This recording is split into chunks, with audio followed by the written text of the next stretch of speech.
Chapitre 5 Monsieur Henri.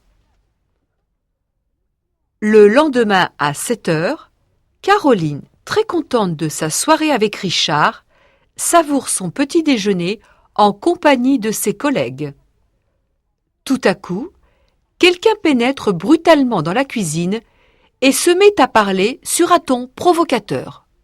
« Oh, mais voilà notre chère petite Caroline, la nièce du roi des cuisiniers, notre grand Georges. Bonjour et bienvenue parmi nous. » Caroline lève la tête et regarde l'homme debout qui lui fait face. Il est petit et gros et porte une moustache à la Hercule Poirot. Il est un peu ridicule, comme certaines caricatures de bande dessinée.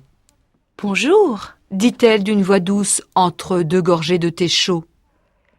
À la réponse de Caroline, l'homme prend un air plus complaisant. « Je m'appelle Henri, Monsieur Henri, et je suis l'autre grand cuisinier. » Et il s'avance pour lui serrer la main. « Enchanté. Je vois que vous me connaissez déjà et que je n'ai donc pas besoin de me présenter, » ajoute Caroline. Après le petit déjeuner, comme prévu, elle aide Sarah à remettre les chambres en ordre. C'est l'occasion pour toutes les deux de faire connaissance. Sarah aussi est française, mais ses parents sont d'origine marocaine, de Rabat, la capitale.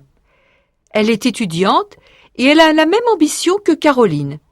Elle voudrait un jour travailler à la direction d'un grand hôtel. « Sarah, tu peux me dire qui est ce monsieur Henri ? Il a l'air si étrange. » demande Caroline tandis qu'elles sont en train de refaire le lit. « Tu as fait connaissance avec monsieur Henri ?» répond-elle d'un air ironique. « Tu dois déjà savoir que c'est l'autre cuisinier de l'hôtel. L'autre, ça veut dire le second. C'est simple, monsieur Henri n'aime pas ton oncle parce qu'il fait mieux la cuisine que lui. En plus, c'est toujours Georges qui prépare les repas pour les fêtes et les réceptions importantes. Tu comprends? Henri, lui, prépare à manger presque tous les jours. Certes, il cuisine bien lui aussi, mais ce n'est pas comme Georges. » Avant le repas de midi, l'oncle de Caroline est installé à table avec tous ses assistants.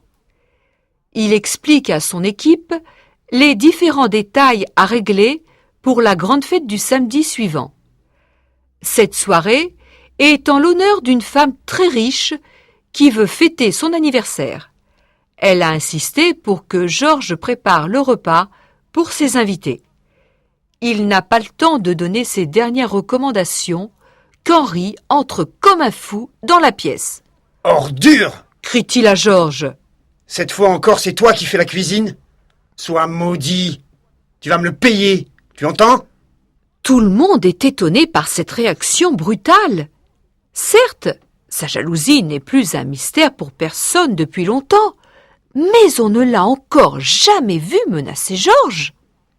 Les cris du cuisinier sont arrivés aux oreilles du directeur de l'hôtel, qui se précipite, suivi de son assistante. « Monsieur Henri, je vous en prie. Dans la salle à manger, il y a nos clients, ils peuvent vous entendre. Je vous en prie. » Madame Moreau, tranquille comme d'habitude, essaie de calmer Henri.